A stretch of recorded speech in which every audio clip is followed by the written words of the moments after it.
Désiré Nzouzi, président of Ochola Network, producteur associé du JT Diplomatique, contributeur de Voice of America et vice-président de l'Afrikaans Diaspora Network in Europe. Sous votre applaudissement.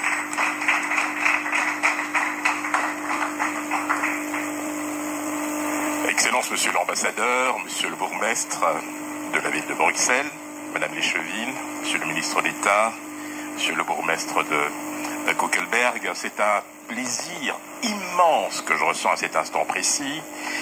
Tout a été dit dans vos différentes interventions, mais si vous le permettez, j'aimerais insister sur un point qui me paraît tout aussi important. Il y a de cela 6 ans exactement, nous nous lancions, Madame Akpo, Christiane et moi-même, dans l'espace Ochola qui se concevait à l'époque comme un lieu de promotion et de valorisation d'une image positive du continent africain en utilisant la culture comme vecteur de communication.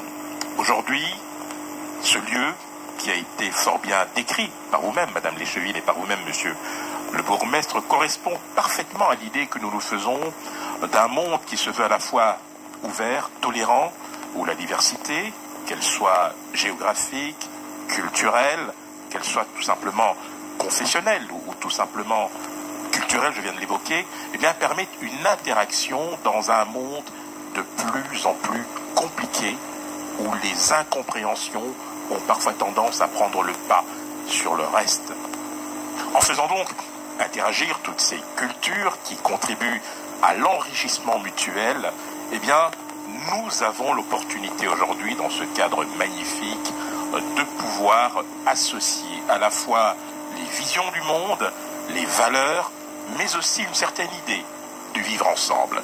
Le vivre ensemble dans une société qui se veut ouverte, je l'ai évoqué tout à l'heure, mais qui se nourrit aussi de ces différences.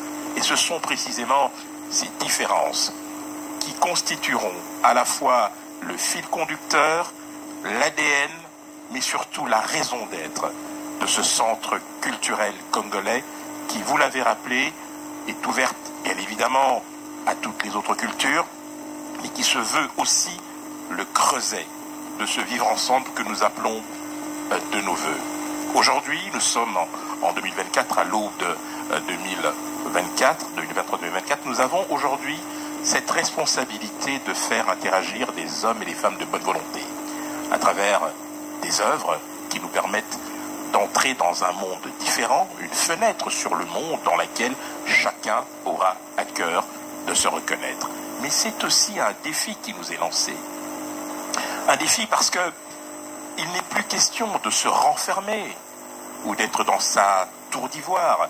Il s'agit véritablement de s'ouvrir vers l'autre et de pouvoir précisément aller à sa rencontre dans un échange qui soit mutuellement profitable. Et aujourd'hui, à travers ce lieu, on l'a évoqué, qui se veut à la fois symbolique et emblématique, nous allons pouvoir ensemble et à l'unisson progresser en ayant à cœur de pouvoir réaliser des choses pleines de promesses. Je vous remercie.